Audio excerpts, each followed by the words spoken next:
And so just to briefly remind us that part of really being able to embrace the teachings, there are 3 levels of understanding. The first one being the understanding through learning and studying. The second one is understanding through deep reflection and contemplation. And the third one is understanding through our own meditative experience. And as I suggested last week, that's when it really sinks into our heart and into our body. And I think where change really comes. So just to briefly remind us about the 8-point Varachana sitting posture as taught by the Buddha, that we have our legs crossed, making triangles. Our arms are just resting in our lap with our hands in a posture of meditative, in a teardrop. I thought was a nice way of putting it. It's a teardrop. That's how we have our hands. And we have our spine nice and straight. And then our shoulders, we just tuck them back a little bit. And that was something I recently learnt from my Venerable Paula Chichester, that it's really important to have our chest open, have our heart open, because if we don't, that's when we can develop lung. This sort of posture, leaning over, is where we can develop lung. Oh, that's one up there. Okay, so I think it's always important to have our back and our chest open, and our chin slightly tucked down, not up, but slightly tucked. Our tongue resting above our top palate behind our teeth.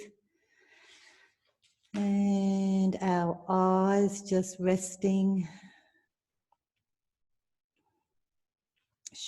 not open, not shut, but just resting. And they say looking towards the point of our nose. So just bring our awareness into our body, and we'll do the 9-round breathing as we did last week.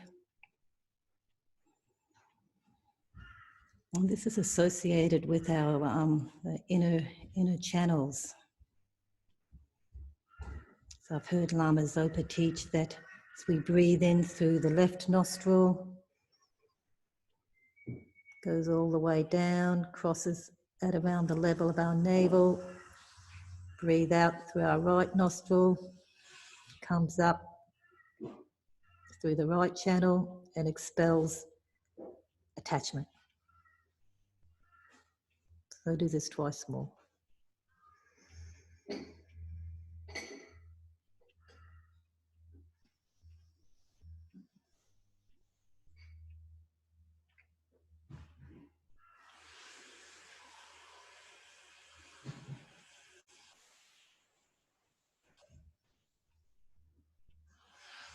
Now the right nostril, breathing in through our right nostril.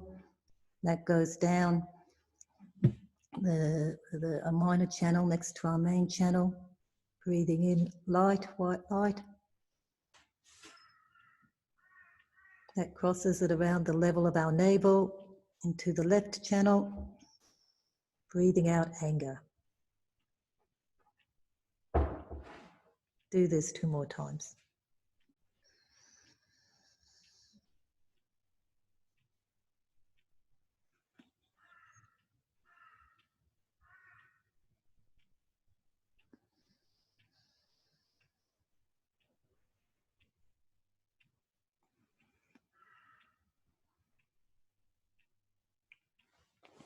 Then breathing in through both our nostrils, going down the outer channel, form of white light.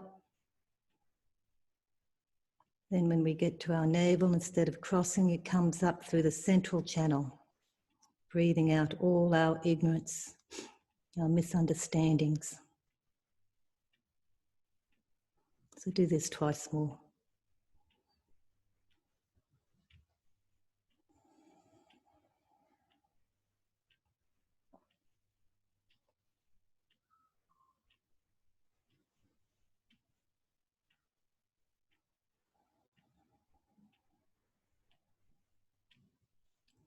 So do this cycle of 9 round breathing. Do it twice more. Breathing in through the left, light. Breathing out through the right. And removing all our attachment. Then in through the right, out through the left. Anger leaves.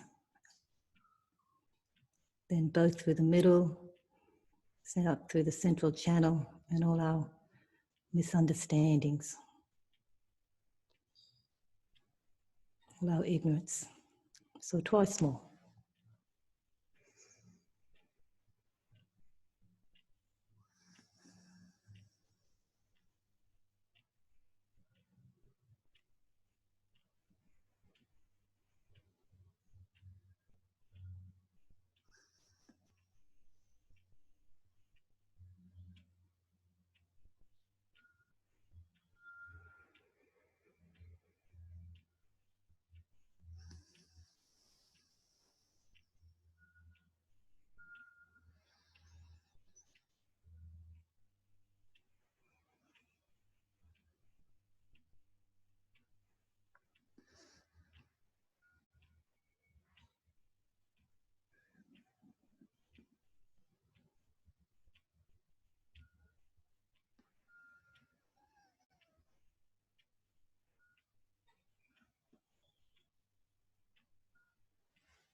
And on the last exhalation of the 9 round breathing, breathing in, breathing out all our ignorance, and smile.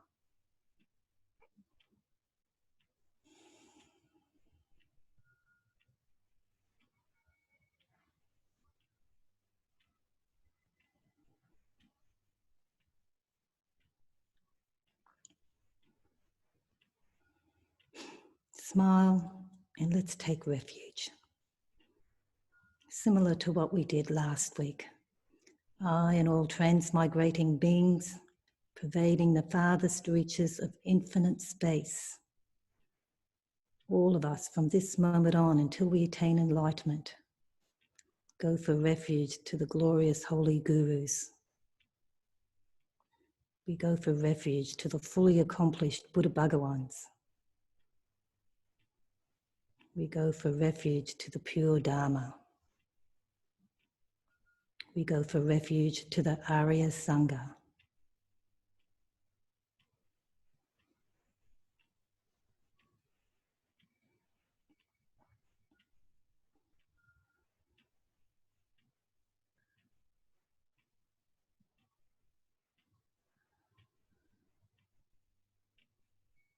Just reflect on this.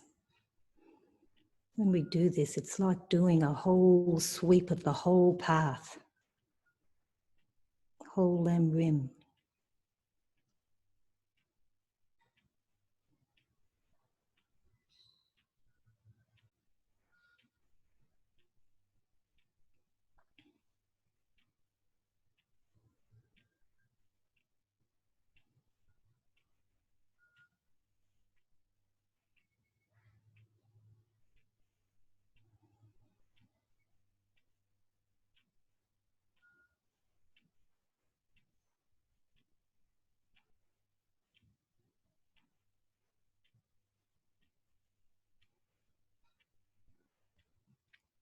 And now let's develop the bodhicitta motivation.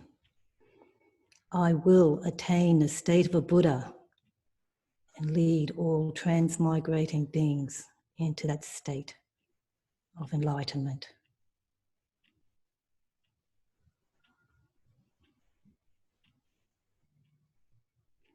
Think about it with a determination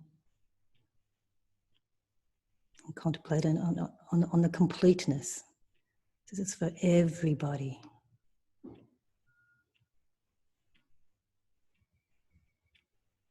I will attain the state of complete enlightenment. And then I will lead all transmigrating beings to that enlightened state. This is why I study. It's why I reflect. And this is why I need to meditate.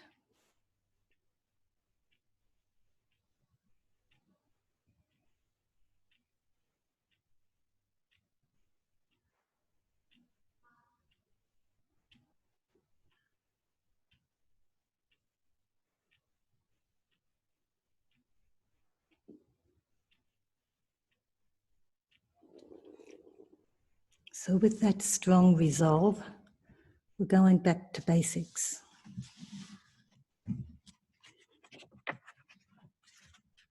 And just looking at key principles of Buddhism, fun things that are foundation to being able to understand Buddhist cosmology, which is huge. It is so much bigger than what they teach at school, so much bigger than what they teach at school. Buddhist cosmology, it's unfathomable. It's big. It's big. And it's all based on the key principle of dependent origination and the law of causality. Two Buddhist phrases we hear so often. Dependent origination and the law of causality. And these, and what underpins this are three key conditions.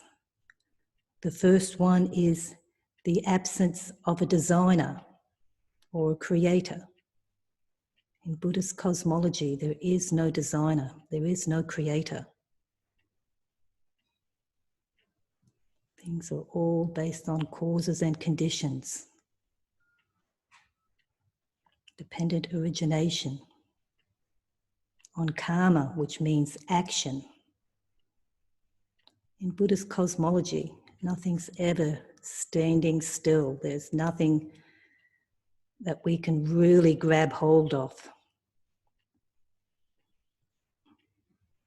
because it's always changing.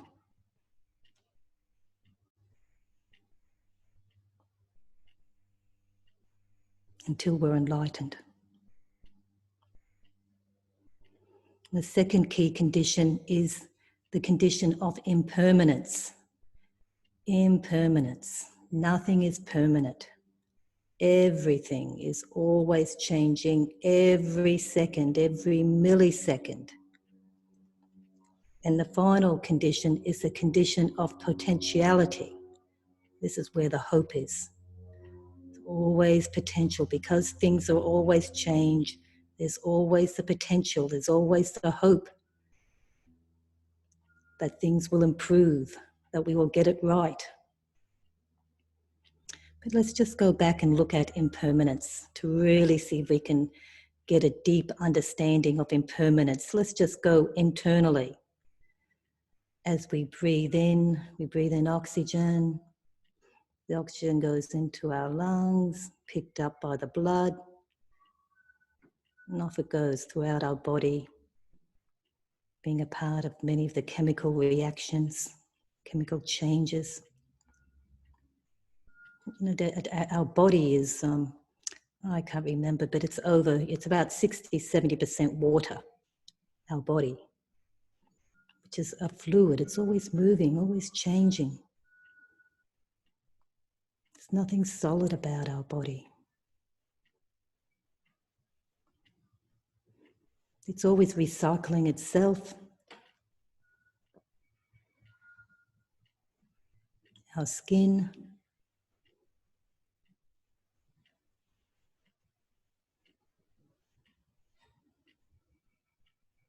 You know, that's we're so dependent. Our body is so dependent on external external phenomena, and I mean that in a Western sense. Maybe Buddhist. Anyway, external things like water, vitamins, minerals, food. And there's a definite dependency there, relationship there, isn't there? Now let's go into our internal world, our thoughts. Our thoughts are always changing, fleeting here and there. And one of the Buddhist goals, one of our goals is to be able to hold our thoughts, hold our thought, hold our concentration.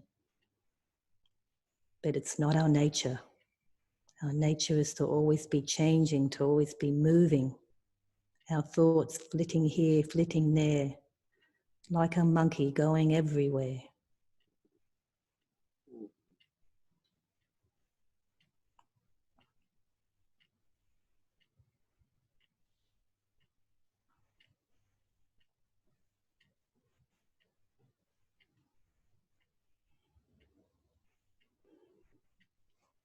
Even though when we look at people, we look at things, there they are, they look so solid. No, no, no, no, don't be fooled. They are changing all the time. Their thoughts are flitting around all the time.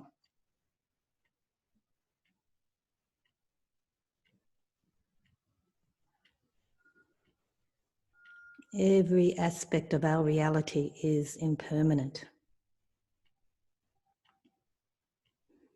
And is always changing, that potentiality, the third condition of reality.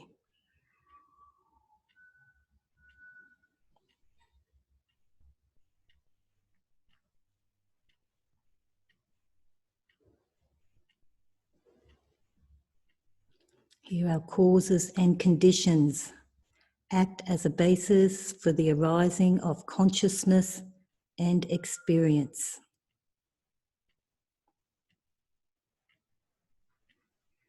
Causes and conditions, our precious human rebirth, our leisures and endowments.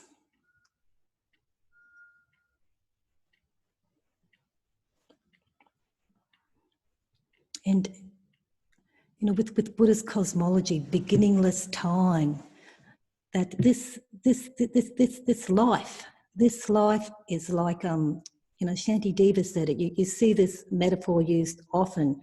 Flash of lightning, we get the light, that's our life, that's this life. I remember a metaphor that really took my fancy was, you know, you have a big, thick book like Gone with the Wind. Just think of the thickest book you've ever read, how long it took you to read it, how many years or generations the story followed. Well, if you shoot a gun through that, that's your life. That's your life. Just how quick it takes for that bullet to go through that thick book. This life just happens so quickly. We have done this life. We have done life again and again and again.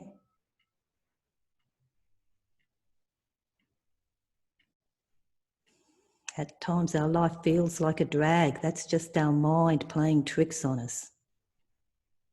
This life is quick, like a flash of lightning, like a dewdrop in the morning.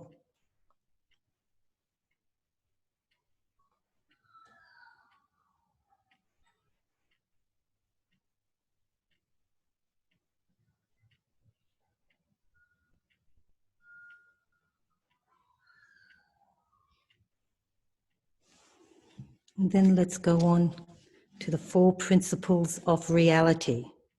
The first one being karma. 4 principles of Buddhist reality, karma. Such a hidden phenomena, and only the Buddha, only the Buddhas, the Buddha mind, it's the only mind that can really understand its complexity, its hiddenness. I mean, we can speculate, we do speculate, but it really is hidden. But there are some, I guess, fundamental principles about karma, is that from positive seeds, positive results will come. From negative seeds, negative results will come.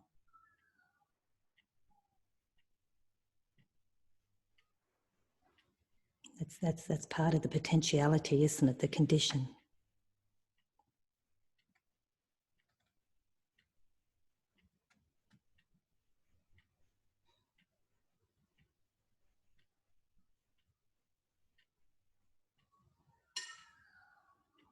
Then the second principle is the principle of dependence. That we are all dependent on each other. But not only that, we're also dependent on our environment, on our food, on air. This concept of being independent. It's once again our mind playing tricking us. We're not independent. Independence is a state of mind. It's not a reality. We are all totally dependent on each other. Like the concept of, our mothers, our parents, our friends, our carers. I mean, the mother has gotten the badge of being the kindest of all, but I think just being a carer, you also have that mother quality of kindness, great kindness.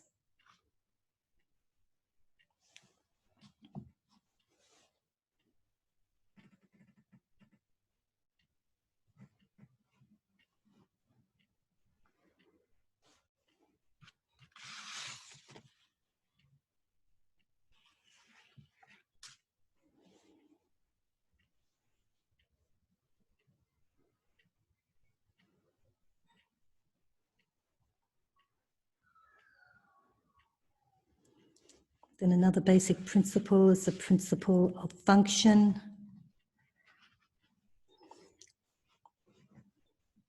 That things don't just randomly happen.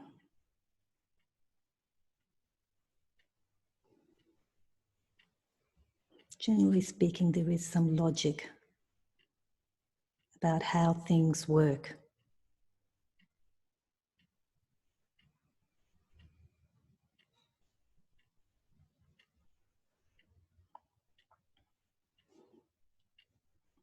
And we work this out through the principle of valid reasoning, contemplating, really getting a sense of how things work, what is going to bring good results for us, what is the best way to think about reality, to think about the nature of reality. I guess that's what this meditation is all about today. What is the best way to think about the nature of reality? And that is that things are always changing. And because of that, there's great potential. And because of that, we have lived endless lives. We as a human being now, we've been recycled again and again and again into the lower realms, into the upper realms, into the human realms. We've been everywhere. We're just having a little vacation here before we drop back down to the hell realms. If we're not careful, if you don't really take this meditation to heart, if you don't realize that we've had a relationship with all sentient beings again and again and again, at least once, and those people who are around us, you can put a sure bet on that we have They've been a part of our lives, part of our reality in the past. All sentient beings have been our mothers again and again and again.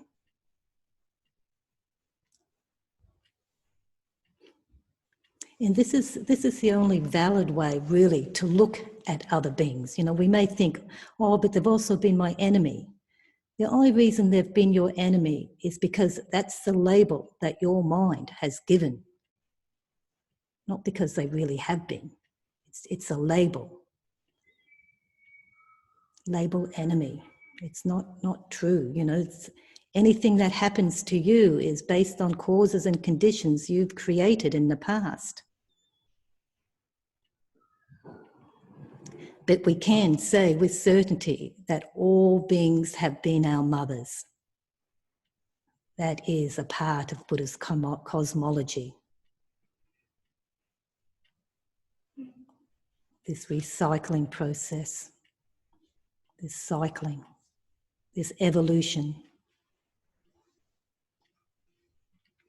So in the coming week, I really would like to, or coming day, rest of the day, or next time you're out and about, is to take the opportunity to just look at everybody, you know, one by one, and say, you have been my mother, thank you. Next time you see our favourite person on the television, Donald Trump, you have been my mother, thank you. It's really trying to develop this sense of equanimity, understanding that all beings have been so kind to us. No doubt in our mind that this is the nature of our relationship with all beings at some stage.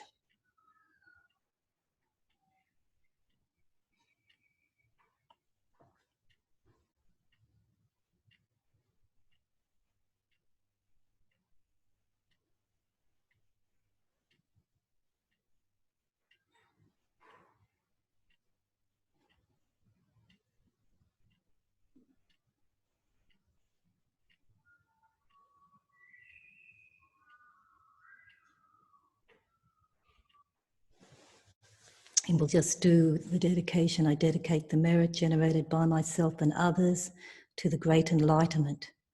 May the supreme jewel of bodhicitta that has not arisen arise and grow, and may that which has arisen not diminish but increase more and more.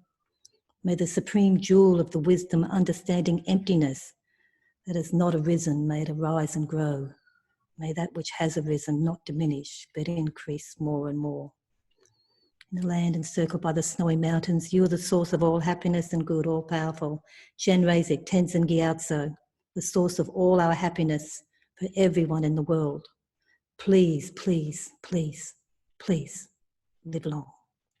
You who uphold the subduous moral way, who serve as the bountiful bearer of all, sustaining, preserving, and spreading Manjunath's victorious doctrine, who accomplishes magnificent prayers honouring the three jewels, saviour of myself and others, your disciples. Please, please live long.